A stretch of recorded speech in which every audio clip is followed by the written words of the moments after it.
La marque de sucre Princesse Tati, propriété de la sucrerie africaine ou Sucaf Gabon, est l'un des produits les plus consommés dans les ménages gabonais.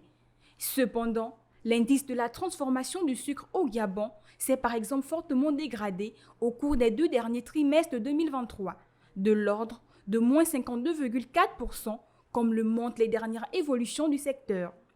Cette baisse des niveaux de transformation du sucre intervient après 3 trimestres consécutifs de hausse soutenue, plus de 50% en moyenne.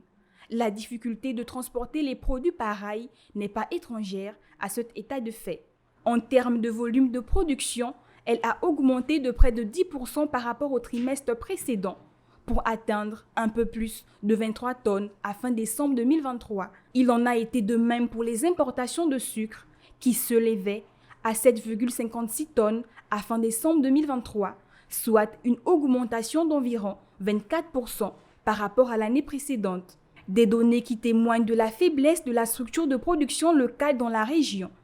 Notons qu'en fin décembre 2023, l'activité sucrière a connu un bon développement global avec des ventes d'environ 22,4 milliards de francs CFA et plus de 34,2 tonnes en hausse de 2,4% par rapport à l'année 2022.